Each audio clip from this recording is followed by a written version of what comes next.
Peace, peace, peace. What's up with this camera? Got me looking like I'm looking everywhere. Peace, peace, peace.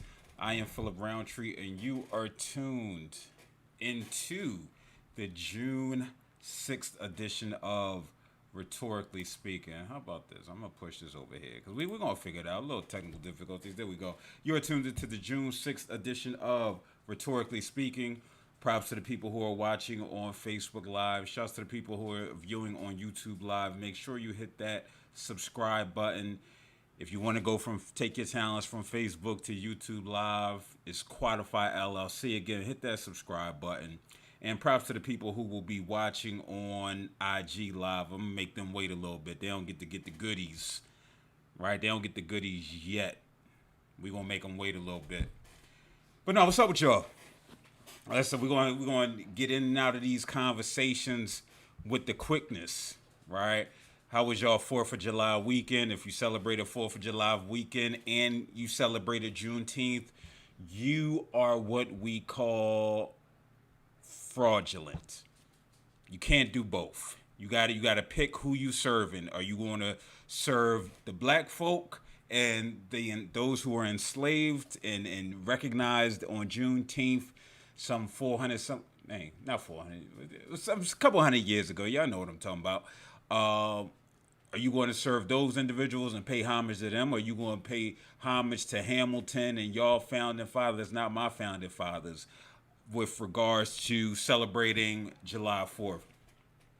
How many of you out there have seen the play Hamilton? There's not too many people logged in right now, but we're going to get at a minute. Listen, it's been such debate as to whether Hamilton should be being viewed by black folk. Should it be taking off of Disney Plus, which it is now on, which I get free, but I ain't gonna give up my sources. I have no desire to watch Hamilton just because I understand just a little bit. I'm not gonna pretend like I know everything about Hamilton, but I understand that he was a complex and highly conflicted individual, right? In his insides and what he felt that he was an abolitionist at heart, that slavery shouldn't be occurring. However, he did nothing to attempt to abolish slavery. In fact, he continued on with the idea of enslaved people being property, which is problematic. Right, because he knew that that's what it would take for the country to get to a place where they were economically sufficient. They had to appease both the North and the South, and so that meant again 3/5 human, keeping those enslaved as property, even though he was against the institution of slavery. Again, you not for black folk if you straddle the fence. It's impossible. That's like today saying, I'm for Black Lives Matter and I'm for All Lives Matter. No, there's inherent conflict that exists. And so with Hamilton, I don't give a damn how great the play was, the musical was. It can be some amazing singing. It could be some amazing singing and acting. I know Leslie Odom is straight from West Oak Lane here in Philadelphia. That's what's up. However, some of the plays detractors say, and I was just reading, matter of fact, his name is Ishmael Reed. I don't want to say some people were saying his name is Ishmael Reed. And he created the play, The Anti-Hamilton, which is The Haunting of Lin-Manuel Miranda. And he found it to be a problematic play. Here you have black folk playing George Washington. And we know how George Washington gave it up with slaves, enslaved people. That would be akin to having a Jewish person play Hitler. You wouldn't dare ask them to do that. You wouldn't dare ask the Jewish person to play a Nazi. Some of the other arguments related to Hamilton would be, now isn't the time to have a play and promote a play like Hamilton in the midst of this unrest, where the quote-unquote founding fathers were a part of the problem. They were a large part of the problem. And so here you have them promoting them in this entertaining light. And you forget that George Washington's teeth was made from the teeth of his slaves, enslaved people.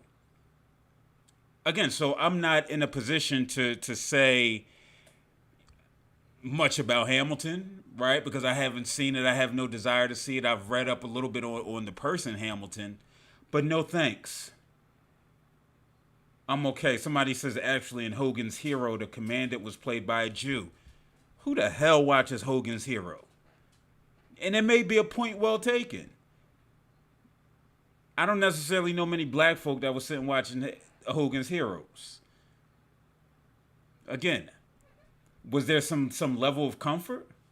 And then when it was played by a Jew, I don't know if I necessarily like that term, right? And there's somebody on IG. I don't like was played by a Jew. It's just something that makes me feel uneasy, when we speak like that.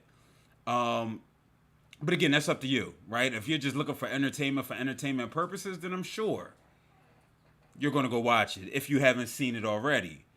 I hear the remaking of Biggie 10 Crack Commandments is in that. And again, it's just like they love our culture, right? They love our culture, but they don't love us. But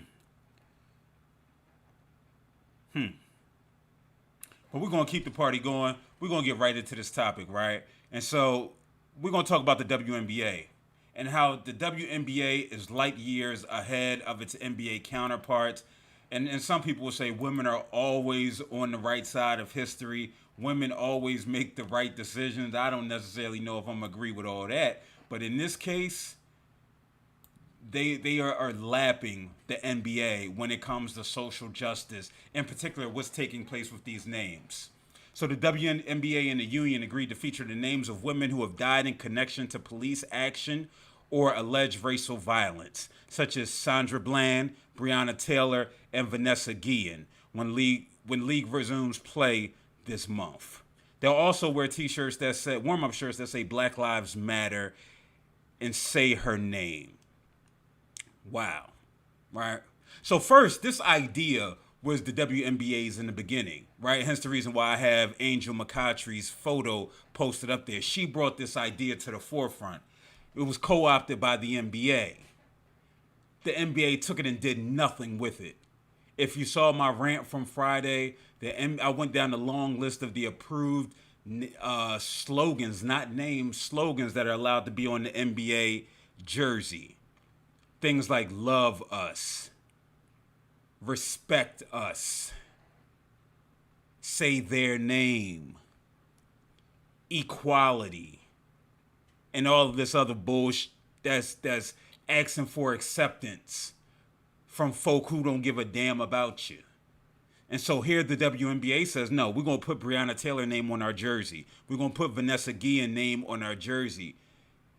And a host of other names. So, hopefully the Charlene Lyles, again, somebody, when we talk about mental health and how that's something that's so rampant, right, within these cases of people who are killed by the police, because the police aren't equipped to deal with somebody having a mental health emergency. And so, again, they listened, they thought. They weren't quick to come out with something to appease anybody. Now, there are detractors to it who say, listen, or not detractors, there are those who say this is not enough, right? This does nothing. This is performative in nature. I say, yes, it is performative, but it is still meaningful, right? It is still meaningful because, if anything, we're going to continue to have these names in your face. We're going to continue to have these names in your face of people who have been killed by rogue, unqualified police officers. We know that Maya Moore, I'm just sitting here thinking just about the frustration that I have with the NBA. These billion-dollar individuals. And salute to Mike Scott of the Philadelphia 76ers, who came out today and said it's a joke. What the slogans that they came up with is a joke. Does nothing. We know Mike Scott is somebody who'll speak his mind. I'm sure if I tweeted him a couple times, I'd be like, yo, come on, rhetorically speaking, Mike Scott would do that. Because we've seen him show up to places just because a fan said, yo, come through. Whether it's weddings, whether it's the Eagles game, wearing a racist Redskins jersey, he shows up. And so again, but it takes people like LeBron James, not Mike Scott, who needs to step up and say this isn't enough, this isn't sufficient.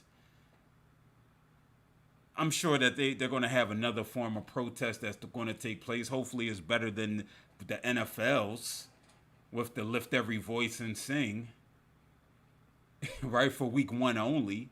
Hopefully it's something a little more thoughtful than that, something a little more impactful. But we'll see. But I don't want to spend the time talking about what the NBA isn't doing. I'd rather spend time talking about what the WNBA is doing. Again, shout out to Maya Moore, who, while advocating for the release of Jonathan Irons, who was wrongfully convicted of a crime, who was actually released after 23 years, she put her entire situation, her entire career on the line. How many people are willing to do that? How many people are willing to put their entire being into what they believe? Not too many of us. I can't sit here and act holier than thou like it's something I would do. It's not a guarantee. So shout out to them. We're gonna keep the party going, because listen, I'm hungry. I ain't eat all day. And I don't know what it is about in the midst of this quarantine. I'm probably down about 16, 17 pounds. You can see it all up in my face. It ain't come from me shaving my head off, but I'm sure that played a part. It's something about the quarantine when you eat less. Like, I find myself eating less. Like, there's a whole bunch of stuff in the refrigerator, stuff in the cabinets, and I might, drink a protein shake and eat a popsicle all day. But maybe that's just me. We gonna get to it. Your man Trump was back at it again. I mean, listen. I'm gonna read it for those who didn't see it. Donald Trump said this morning, has Bubba Wallace apologized to all of those great NASCAR drivers and officials who came to his aid, stood by his side, and were willing to sacrifice everything for him, only to find out that the whole thing was just another hoax? That and flag decision has caused lowest ratings ever. That's your president. That's your president back at it again. First, so let's dissect this briefly. We're going to dissect it briefly. Has Bubba Wallace apologized to all those great NASCAR drivers and officials who came to his aid, stood by his side, and were willing to sacrifice everything for him? From what I can recall, Bubba wasn't the one who found the noose. The FBI used the word noose 3 times in their report, probably more than that, because it was a noose. Now, the intent behind the noose, we don't know. We don't know what it was. It's still a noose. It still took time to, instead of saying, listen, just make a knot so we can pull this gate down, no, we're going to fashion it in the way of a noose. It was a noose. Those great NASCAR drivers and officials who came to his aid, they did their job. When we talk about the NASCAR officials, they conducted an investigation. They put out a statement standing behind Bubba Wallace and talking about how awful racism is and how they won't stand for that type of behavior. They did their job because they understand right now you got to pick a side. As I always say, you want to be on the side of progress and moving forward. Those great NASCAR drivers. I mean, I guess their options could have been to just not be out there with Bubba, but I feel like you can't have 5 people who are out there with Bubba and then people going to ask the other people, do you stand for this? What are your thoughts on this? And so even if I was in favor of the noose, I would still have to be there and out there speaking in support of Bubba Wallace. Because again, you got to be on the right side, and being on the wrong side can result in a loss of money. Make sense? Makes sense. Again, find out it was a hoax. It wasn't a hoax. It was a noose. Then it says that and flag decision has caused lowest ratings ever. So what Donald Trump is saying here is that NASCAR should have capitulated, and that's my Stephen A. Smith word of the day, even though I despise Stephen A. Smith, because you have no idea truly who he is because he's a caricature, right?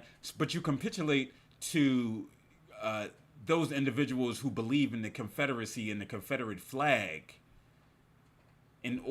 because they were your biggest supporters, in lieu of everything that's taken place. Yeah, that makes a lot of sense. Donald Trump. That causes the lowest ratings ever. So what he's saying is, because you decided to stand on the side of truth and potential good and not be anti-black and pro-racist, that's problematic. But that's your president. That's what he does. He sends his White House press secretary out there to reiterate and to spin. That's what she's there for. Again, I feel like it's wasting breath to even continue to have these conversations. I feel like it's a waste of breath to even continue to have these conversations about him, because we understand who he was and who he is and who he will continue to be. It's like, what George Bush say, fool me once, shame on, fool me, can't get fooled again. I think a majority of the world was fooled in 2017 when he started tweeting, because you didn't really have a president who tweeted and who would condemn you. That was new. Now here we are some 3 years later. We like, bruh, we see who you are. We see what you're about. Right? We see who you are. We understand that you want to use race to drum up your base. We know that your base aren't the smartest people in the world. Yes, I'm going to say it. Trump supporters are dumb. Sorry. They're not the brightest people. Usually you see a correlation between a Trump supporter. You see the correlation between a Trump supporter, a non-mask wearer, and somebody who says all lives matter. It's like a triangle. It's like The Rock. That's who Trump supporters are. They throw up the dynasty sign. So we're not surprised by comments like these. Hence the reason why now you see Disney partnering with Colin Kaepernick's production company to produce a documentary of his last 5 years. Just 3 years ago, they was telling Jamel Hill, don't say nothing. We understand that the times have changed. Nobody's afraid of him anymore. And it makes you look at people sideways, those who were afraid of him. The office of the presidency no longer commands respect, whether here or abroad. There's no fear here or abroad. That's just the fact of the matter. That's why I laugh when I see him. That's why I laugh when I see anything that he does. Because he's a caricature, right? I don't think he believes a lot of what he is doing. He doesn't take this serious.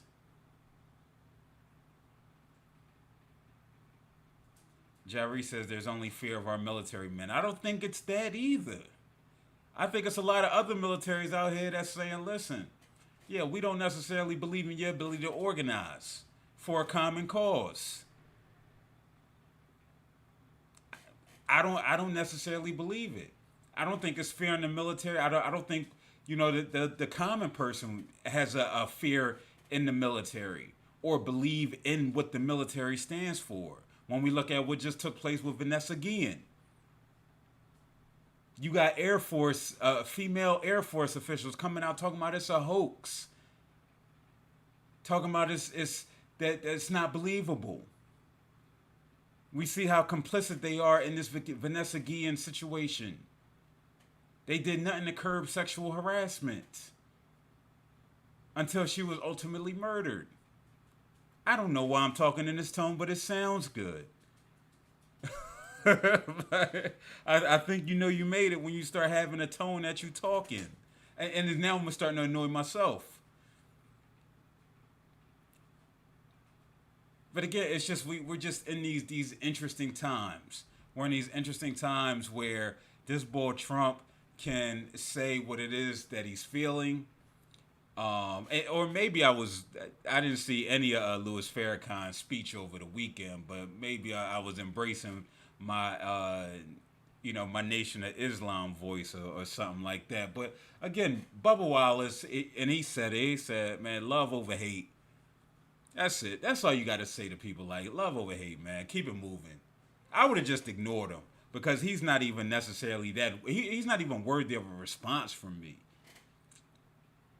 You see what happened when he came at Drew Brees. Drew Brees was like, no, man, chill. Like, yo, relax. Get out of here. Scram. And what'd he do? He scrammed. As soon as Drew Brees got him out of here.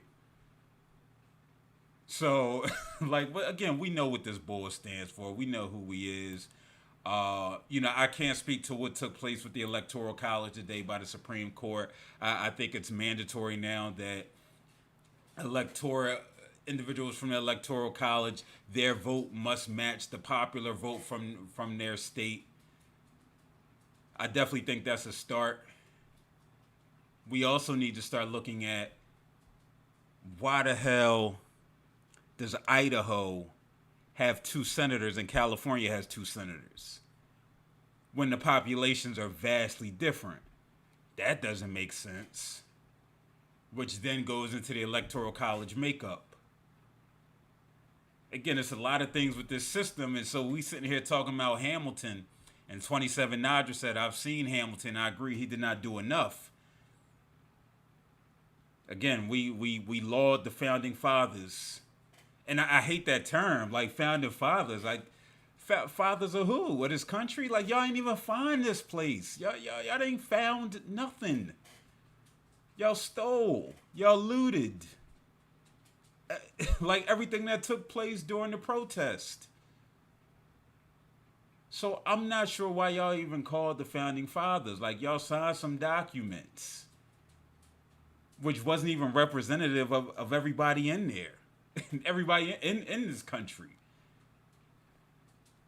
But again, this is America, man. We have 350 million Americans, and Minister Farrakhan has less than 200,000 views of his speech. There's a lot of facts in this speech. Well, Farrakhan has made his own bed. I'm not going to sit here and say whether I'm for or against Farrakhan, but Farrakhan has a history of spitting some anti-Semitic-ish, right? He has a way of being divisive. He also speaks truth, right? There are some things that he speaks that I can agree with. Again, but he's a polarizing figure. So if we're talking about views in the face of that, but again, he's an old head, right? Like, old heads don't get no respect. Quick story, as I get this Trump nonsense off my screen. So, people watching know that I did a TedxTalk, Black Mental Health Matters, on YouTube. Again, I was talking my in it. I went off. I did my thing. And I noticed, like, I only had like 1,000 views or something after like the first month. But this one girl who did hers on, like, let's say like clowns or like dogs or something, it was pointless, but it mattered to her. So I don't want to minimize what it meant to her. By day 3, she had like 178,000 views. And I was like, I sat there with the Saudi face, like, like when you're a kid and, like, word? Like, how? Like, substance. But then I went and looked at Nikki Giovanni's, her TED Talk. And she only had like 25,000. And so I was like, oh, I get it. Again, this is America, right? This is where we are. We not necessarily we're not looking up intellectuals. We're not trying to hear intellectuals speak. We trying to hear Kanye West speak, who I'm about to get into him for 2020. I might as well put his face up there, right?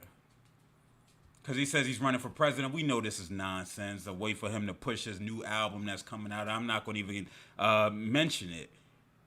But yo, from the Paycheck Protection Program by the government due to the coronavirus, he also got millions of dollars. I just saw that today. Millions of dollars. and he claiming he a billionaire, right?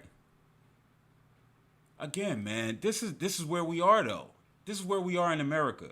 These are the people that we look up to, not me, and I think not a lot of self-respecting people, right? Like people like, oh my gosh, Kanye is going to take some of the votes away from Biden, and it's just like, well, what self-respecting person?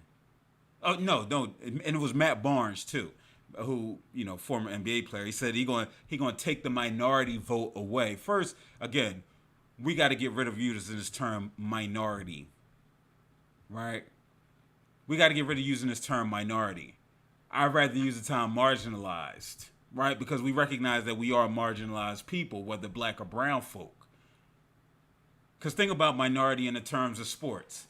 When we talk about the racist team and the racist Washington NFL pro team, they're minority owners, right? They don't have a lot. They have a little say in what takes place in the organization. They can't give their shares away. They can't. FedEx, the guy from FedEx, he cannot give his shares away to anybody, right? Because nobody wants to be associated with that. And I don't even know how I got to that point, right? Maybe somebody can remind me. I'd be greatly appreciated. Oh, no, Matt Barnes, right? So we can't use the term, we shouldn't be using the term minority anyway. Because, again, it has this negative connotation to it because it looks, somebody that has everything and then those with very little. And so, yeah, some can say that. But, again, when we talk about mindset, we recognize that a lot of those who are quote-unquote minorities are the one with the mindset that will truly push the country forward and where we desire to be. Right? So, he says, first, we need to ask Kanye, you good meds? He not taking them. Yeah, we been said that, right? We recognize what he is and what he's not doing to help himself. The COVID check is a slap in the face to Americans. Listen, you ain't gonna get me complaining. Listen, I put a lot into this system, right? I put a lot into this system. And so this one of those bank error in your favors from Monopoly. You know what I mean? Don't nobody be like, when that bank error come your way, you don't be like, ooh, here go that 50. Nah, we just take it and we keep it moving. Right? We take it and we keep it moving. I understand how people could be frustrated with it if you're out here an essential worker and you're not bringing in this extra 600 a month. There should have been at least, if you could continue to be employed, then maybe bringing an extra 300 a month. But again, that's forward thinking, something that this administration has yet to show that they're capable of. They've yet to show that they're capable of any type of forward thinking. So, I mean, with Kanye, I don't even want to talk about that. He ain't running for president, man. He ain't running for president. Yeah, but even what it takes is he already missed the time to run as an independent. So he can't run as an independent because he missed that time. He's still, in order to run, he would either have to run Democrat or he have to run Republican. And so with that, he would still have to get the requisite amount of signatures. He would still have to report to a campaign. There's so much that would need to take place in order for that to happen. And Trump is going to be the representative for the Republicans unless he backs out versus Biden, who's already entrenched as the Democratic candidate. So I think we in good hands, like all state. You know what I'm saying? But what y'all talking about out there is, like, I done ran through these 3 topics in this quick 31 minutes. What y'all talking about out here in these streets, man? Y'all let me know. I'm willing to have a conversation about it.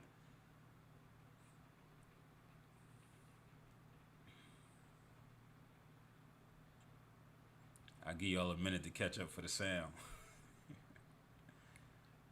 I don't know. I mean, Corona popping out here in these streets. We see Florida continues to rise. Again, and I'm seeing people who keep going to Florida. Like, it was this one sister, and I messaged her like, "Yo, where was your mask at?" Like, she's like, "I had one." Why are you going to Florida? Like, what will possess you to go to Florida? I'm just seeing people out here acting dumb, man. These non-mask wearers. Like, and if you are a non-mask wearer, yes, I am talking to you. It's completely reckless. I made a post about how there needs to be like a scared street for non-mask wearers, where you got to go into a hospital, and within the hospital you got to fluff the pillows of COVID patients on a ventilator. But I think that would be unethical because you would get COVID, probably, right? And then I suggested maybe you just go to Florida and Texas, in states where it's rising, seeing as though you could care less. It's unfortunate that this lack of humanity, this lack of compassion for fellow men and your fellow man, your fellow person, continues to be prevalent. But this is what we've asked for. We've asked for this with the type of rugged individualism that we've promoted for decades and decades and decades on end. It's never about the collective. Like, we don't care about the collective. Or when we care about the collective, right, and we talk about groups, people start using terms like identity politics and things of that nature, right? When it is collectives that have oppressed people over time that people don't want to acknowledge. And so even with black folk, like I saw Dave East post a picture. He was down North Philly over the weekend, and he was with a homie of mine. I saw it. I ain't gonna put him on blast, right? But it was still dumb. And if he asks me, I'm gonna tell him it was still dumb. Celebrating the life of somebody that passed away, and it's 100 black folk damn near, all around each other, like within close proximity, hugged up, without a mask on. And it's just like, what do you care about? Like, do you care about life? Do you care about your family, your friends? Do you care about your fellow man? And again, I don't think that's the case. People are ignorant and lack interest to have knowledge and understanding. I agree. I think this is where... How can I put this without offending the Bible people, or the Muslim people, or the Jewish people, or anybody that believes in a higher power, right? I think, and this is definitely not representative of all, but I think we've gotten away from science, and we've continued to push the idea of having faith in this idea that God and science are mutually exclusive. They cannot coexist with one another. And so what this means is if you put a mask on, that means... If you don't put a mask on, that means you do not trust God. And I'm not saying this because this is my thoughts. This is stuff that I've seen posted by people. And then it's just the inherent conflict where it's like, well, I guess if I was a believer in that sense, I can understand what you're saying. However, science says that if you walk around with a mask off, you might catch COVID. And if you're not asymptomatic, there's a problem. If you do catch it, there's a chance that you are asymptomatic, may pass to somebody with some pre-existing health issues, and may cause them lung issues or death. So, why aren't you wearing it? If we are talking about compassion, we're talking about caring about another human being, then wouldn't that make sense for you to wear it? I don't know. I know, but I'm not going to say like I don't know. I'm going to act like I don't know, even when I know. Again, because you're not allowed to challenge somebody's belief system, right? That's taboo. And so that's why we see other countries who are winning, where there's some religion uniformity, where there's a dictatorship. We see these places letting the reins off. I'm not saying I'm for what is it, monotheism? I don't know. It sound about right. So that's what we're gonna call it. Or being monolithic, or believing in one deity. or that I believe in a dictatorship. But I think we would have a lot less troubles than we have. No, I think we're past the point of I think some folks think it happens to others and cannot happen to them. I think at this point the majority of people, like we know somebody that's had COVID. I just don't I don't know. I think how it's been portrayed, where it's death or you're asymptomatic and there's no in between. That's again part of the issue. But I think when we all you got to do is read these stories. But a lot of people are so brainwashed, right? And that's what we're gonna call it. People are brainwashed. Like it was this guy on my Facebook, Joshua Islam. His name, my homie, so I'm gonna say his name, right? He put up a post about how who was saying, and this did come out today. Who and maybe the CDC are saying that they really need to be talking about how this is airborne. How this is airborne. And I saw people on this comment saying, oh, now it's airborne. They're just adding stuff to it. It's this whole hoax. And the person agreed with them. And so I had to get on the post and say, well, did you see the post that I made about where, and this was before Corona actually hit, where it was two Asian men in a laboratory, and they were simulating what happens when you cough or whether you talk, and how the particles just linger. And so they had an infrared light, and I'm gonna see if I can find it tomorrow so I can play it for y'all. The infrared light showed the particles, and it was just this mist. He sneezed, and it was just this mist. And the mist was there for some time. Exactly, the droplets. And the mist was there for a long time. And when you watch it, it makes you think like, damn, I'm probably just walking through people's snot and spit, right? All the time, especially when you're in densely populated areas. And so you sit and you watch this. Of course, we know it was airborne. But again, we talk about this idea of people being afraid. Listen, man. Listen, you gotta keep it real with the folk. And that's the thing. This is fifth grade science. This is like, are you smarter than a fifth grader?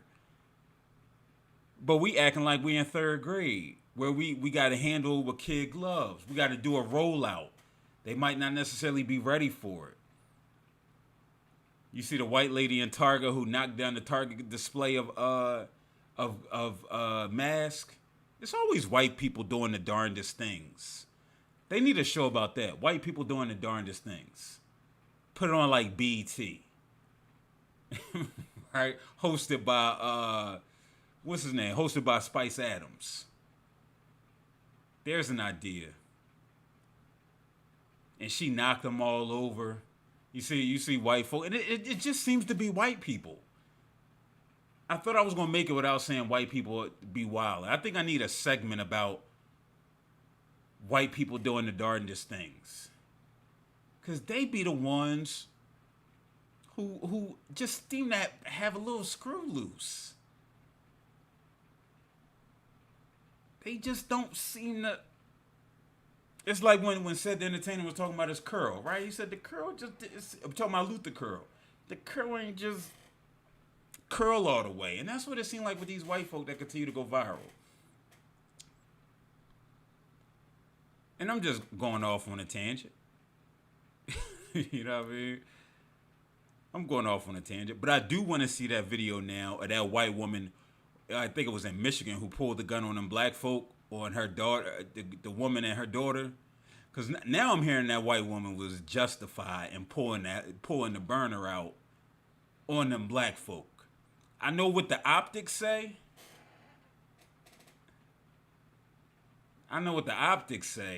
About a white person pulling a gun on a black person. But from what I'm hearing from black people who I believe as credible sources, like if I had the blicky on me during that time, I might have pulled it out. And they might have pulled it out as well.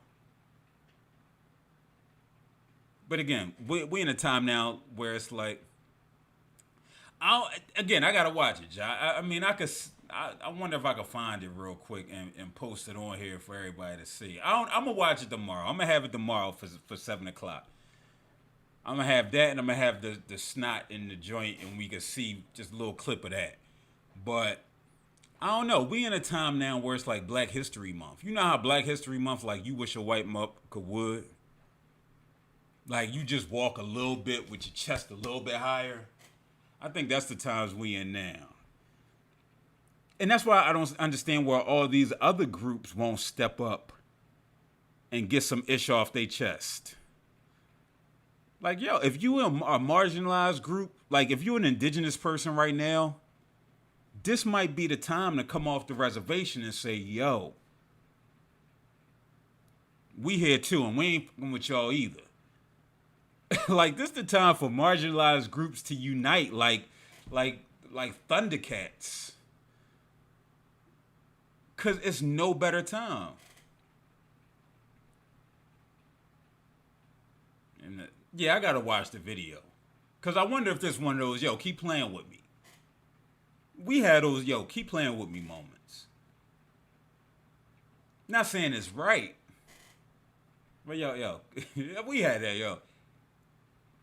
How many times and maybe it's just me. I done reached down in the seat when somebody like, yo, keep playing with me. Like I got something under the seat.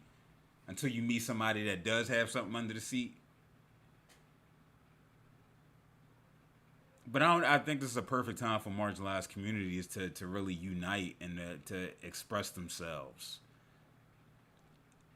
Like, this isn't only a time for Black folk. It's a time for our Afro-Latinas. I've been working on that, rolling the Latinas, Latinas. To really come out too. You know what I'm saying? This is our time for our indigenous folk. If you got some gripes, let it be heard. This not the time for those who benefit from being white. Right? So I'm not gonna say no groups. I'll let you think. But yeah, dang, 45 minutes and went already.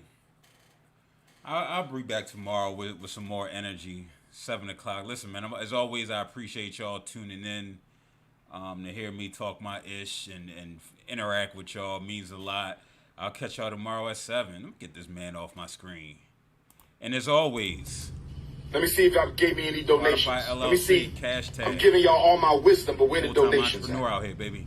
Last donation to the school was Richard Harris. Somebody better get on their Cash App. Somebody better get on their Cash App. Cash.me/$FDMG school. I better get some donations. I'm about to hang up. Peace. Thanks, Leslie. Appreciate all y'all.